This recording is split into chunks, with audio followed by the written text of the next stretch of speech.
Wish TV is proud to honor teachers in Central Indiana. She is an inspiration to all of us. He's always smiling. Who go above and beyond. He's done so many things for so many people. He's inspirational. Making a difference. He's always taught me to believe in myself and never get down on myself. Everybody's biggest cheerleader. And deserving of recognition for their outstanding efforts in education. I love the people that I work with. And to know that I've made an impact on somebody's life, it is truly a great honor. It's an honor. I love what I do, and the kids are the ones who make it work. I'm like just so taken aback because I love them so much. The fact that, you know, they love me just as much just means a lot. Sorry, you're going to have to cut that part out. And you are our winner. Oh, thank you so much. From Wish TV and the All Indiana Podcast Network, this is the Golden Apple Awards Podcast, presented by Hensley Legal Group. Hi, Hannah Mordeau here. April's winner is Miss Liz Retana, Coach Liz. She's a special education teacher in Broad Ripple. You heard her story last time. She does so much more than just teach. She creates a safe environment at school for kids to relax and learn. She creates a community with students, their families. She even teaches yoga to students and also to adults. We talk about that. We dig into all of it. And her advice to parents and other teachers, too. It's in our in-depth conversation right here on the podcast. Coach Liz Retana, welcome to the podcast. Thanks for being here. It's a pleasure. Thanks for having me, Hannah. So your story aired yesterday. How are you feeling? What's been the response? People have been incredibly kind, grateful. I said it in my package, but I often am the hype person for other people. So it is really very cool to receive that love in return. And have gotten messages from friends across the country. And a lot of the theme is they are so proud that I'm finally being recognized for the work that I've done across my career. So it's a really cool feeling and emotion for all the people you love to love you back. Well, and I love to hear that because you deserve it. And it was honestly so evident from talking to your students and then seeing you there in class, getting everyone doing the yoga. And I personally love sneaking into your class. It really was calm and stress-free, and that's what the kids said. Why is that the vibe that you bring to your classroom? Our kids and all kids have so much external stimuli that they navigate. Public transportation, which is a great opportunity to develop independence. When they are interacting, particularly, in the Broad Ripple area, they're often in busy businesses and a busy neighborhood, which is great. Sometimes you need that decompress time. And in a lot of our kids' lives and in a lot of our lives, that's hard to find. People are busy parents. People are busy in the workforce. There's a lot going on. And so it's hard to find that quiet space that is just yours.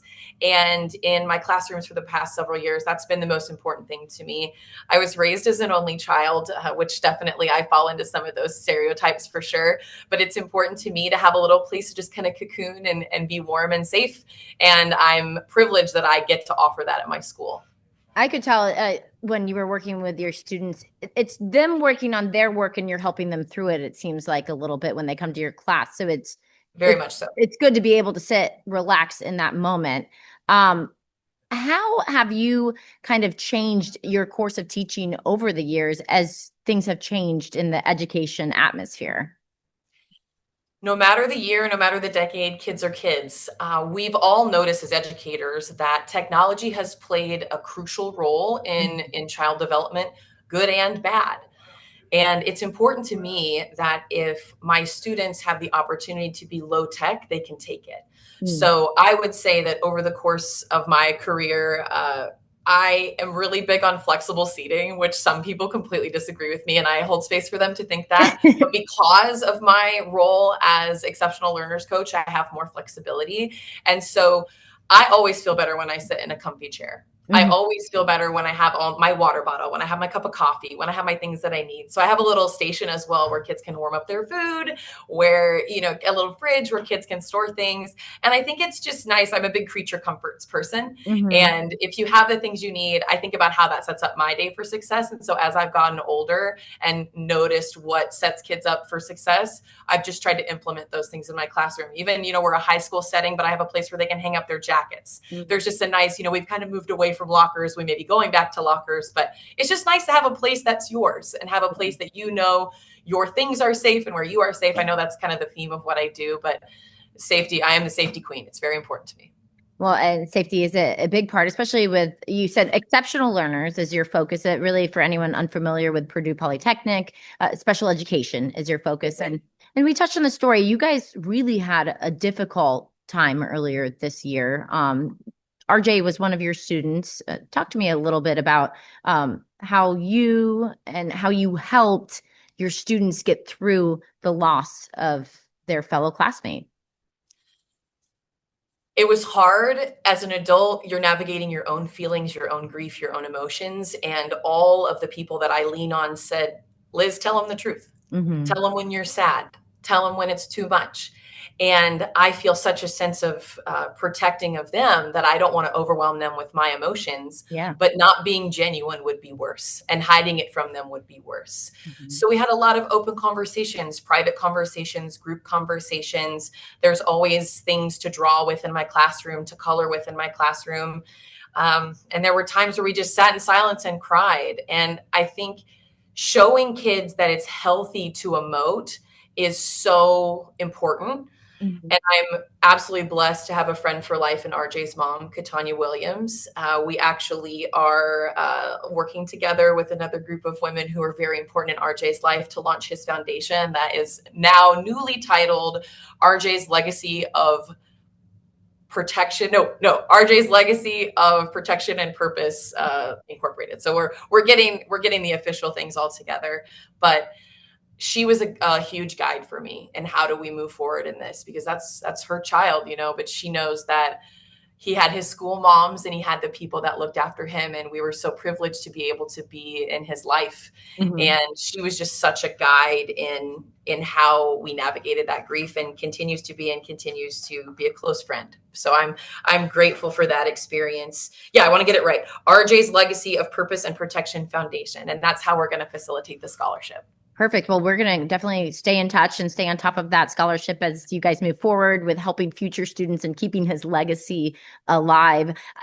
I thought it's so poignant what you said there about you wanted to be honest with students. And that's something I have found with a lot of our Golden Apple Award winners, even if they're not dealing with tragedy like you guys had here. It's that honesty factor that seems to get kids to open up and relate to a teacher and allow education to be filling into their lives. Is that what you think is kind of a key for fellow educators?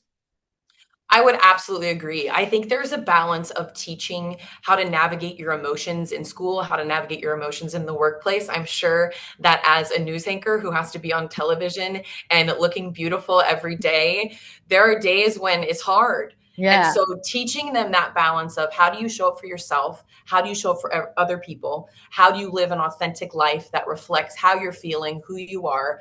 It's a nuanced balance, and it looks different for everybody. Yeah. It looks different for extroverts. It looks different for introverts. And I think just showing everybody that however you grieve, however you show up in your space, the point is that you show up and that you're welcomed and that you're wanted, even when it was really challenging for me at some point in times when even if friends wanted to go to dinner, I didn't want to show up and be the person who was sad.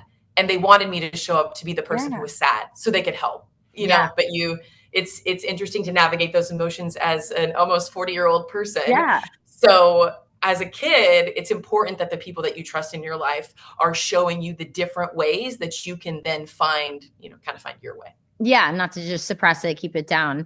When you said at the beginning of this podcast conversation, you said, when I watched the package, and that resonates with me as a news broadcaster. That's kind of the term that we say for stories, package, but most people in the public don't necessarily know that. But that leads me into your interesting route into teaching. Talk about what you went to school for at IU and how you actually ended up here as a teacher or a coach.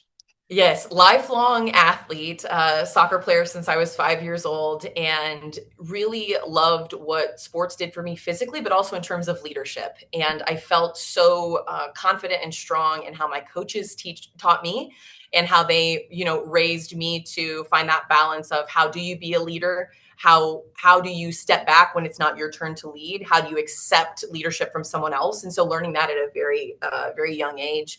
I just loved what sports brought to people. And I majored in sports communication broadcast and ended up doing that with 3 of my very good friends to this day, and do not regret that experience whatsoever. Learned a lot, feel that communication is a significant strength of mine, which inadvertently led into being really, really good at what I do in special education. I actually started in Teach for America as a general education teacher. I was an English teacher for the first part of my career, and so much love and respect to the English teachers. It was never my deepest passion. I excelled at it, but it was not something that I felt very strongly connected to. And then I realized that all my other teachers and all my students who were struggling to read were coming to me saying, Coach Liz, I need your help with this. And I said, well, then I need to figure out how to teach you how to read. And so that kind of turned into my journey in special education. And as soon as I finally got my feet on the ground in that portion of my career, I said, oh, this is it. This was it. My mom is a long-term lifetime music teacher. My grandmother was a music teacher, English teacher. And I was always like, not for me, ladies. I'm so sorry. I'm breaking the mold. And then at my master's graduation in education, they were like, oh yeah, breaking the mold. Okay. I was like, okay, I joined the family business, and I'm really glad that I did. Well, it's clearly in your blood, but it's interesting because you were interning for the Pacers when you kind of discovered the community service aspect of this that led to Teach for America. I have found, though, since I've been doing Golden Apple for coming up on 6 years now, and it does seem like most teachers have that communication factor when they excel in this role, because you have to be able to talk to kids. And you have to be able to talk to families. Yes. I think that anytime there's a breakdown in the school setting, we call them restorative conversations, but people just have to look each other in the eye and say, hey, like, I want what's best for you. Mm-hmm. I want you to know I want what's best for you. And we may be differing right now on the path we need to take, but we can find middle ground. We can find common ground. And I do think that's something that my colleagues have shared with me that is a strength of mine, is the ability to find common ground in people when they're not sure if they can. And I feel very honored that that is a skill I have and that I'm passionate about and aligns with my values as a person. Speaking of families, and what do you want parents to know? How could they, work with educators and be there for their kids and help you guys through this whole thing a little bit more? I think there's kind of an intimidation factor based on everybody's own education experience. So a lot of parents that I talk to will share about what they navigated in school, whether they felt like their teachers cared, whether they felt like their teachers showed up for them. And I think it's just making inroads a little bit at a time. It's really important to me. We have phone numbers that we use that allow us to send messages through the computer. And if there's a good thing that happens, I send a quick text. If there's a question I have, I send a quick text. So it's developing that authentic partnership over time. So when you hit a challenge, when you hit a hill you have to overcome, it's not this, oh my gosh, I have to have a meeting with the teacher and it's this big, kind of bite you have to chew. It's, Coach Liz called, we just got to get together and work through something, and then we're keeping it moving. And I think that's how you keep the stress level down. That's how you keep anxiety down, is with transparency and open communication. It's the only way to do it. And it demonstrates for kids that they see that the adults have those anxieties, and that's okay for them to see that. But then it's okay to say, oh, this is the solution, and this is how we found the solution, and this is an option for you when you're deciding how you're going to communicate in your life. I'll be honest, I have a first grader, and I sometimes feel like I don't want to bother the teacher by reaching out. And I think sometimes parents feel like in that loop, like, I only want to reach out if it is extra really important. But you're saying maybe have more of that relationship throughout the year. That is my preference for sure. And I always tell my families, and I will tell you, you're never a bother. It takes a village to raise a child, and I want to be in the village with you. I always have and always will. And I've always said that's the most important thing, even before education. Your kid has to know that we want your child to wake up excited to go to school. And I know that as they become teenagers, that's not a perfect science, but we want them to say, oh, sweet, I got to get up. I got to go take this test this morning. We don't ever want it to feel like, oh, this is a burden. And so how we eliminate that is knowing that the families can communicate. So that's always my big piece. I think I've already talked with 3 or 4 families this morning, and we've gotten a lot accomplished, but that's how you do it. It's crunch time. It's May. We're getting ready to take some AP testing and finals, and everybody wants to make sure they know what they need to do. But that's how you solve it, is talking to each other. Talk. And then also maybe some athletics. So you're a track coach too at the school. And then clearly we showed in the story that you do yoga. So you teach the students yoga. How did you get into doing that with them? Yeah, so I proudly work for Yoga 6. We have a studio in Bottleworks and a studio in Fishers, and I teach at both of those places. Wait, that makes sense because someone goes, "That's my yoga teacher." And I was like, wait, is that person a student? No, those are grown-ups. So I teach a lot of grown-ups yoga, and I really enjoy it. And when I started at this school, we actually have what are called passion projects. And each coach, something that they're passionate about, we teach these classes as electives. So some of our passion projects include robotics, aviation. Students are learning how to fly drones. A bunch of our students are building a greenhouse. A bunch of our students are preparing to take a backpacking trip. So basically, your coach has a skill set, and it's how do you represent that skill set in the classroom. So every day, 7th period, a group of students comes to me. I've done it all 4 cycles. A group of students comes to me, and we do all different kinds of yoga. We do vinyasa flows, we do restorative classes, and sometimes we go outside, which is where some of the pictures you had were captured. But what is really cool to me is every single kid I have had has been open to it. And I think that is huge, because as a kid, you're like, yoga? Isn't that something my mom does? And I love that I have all sorts of kids in my class, kids who have experience as athletes, kids are looking for new coping mechanism, kids who are wanting to learn more about their health. And so my journey as a yogi that I kind of navigated through COVID spilled into the classroom. And so it's very cool. I at some point want to get my kids to my studio and kind of merge both those worlds. And that'll be really exciting. Well, it was really fun to see you teach them in the class there, and this all makes more sense. I do have to wrap up our conversation, and I hate to let you go, but I want to ask you one more time, what is something you want people to take away from your story, especially maybe someone that's thinking about getting into education, because we do need so many teachers or coaches in your case? Absolutely. If it's something that you have a desire to do, it's something that you have a passion to do, know that there's someone who's been in those shoes before you. Never your exact shoes, but they've been through the journey. I lean heavily on my mentors. I have a group of women who are my best friends. We are all ages and all in different experiences in education. And we've inadvertently met each other at different jobs and have stayed really tight. And when I have something that I don't know what to do, I go to them. And so not thinking that you have to have it all figured out, not thinking your first day of teaching that you have to know every single standard, every single lesson plan, every way you're going to deliver your lesson. I also want to caution people and kind of give people guidance.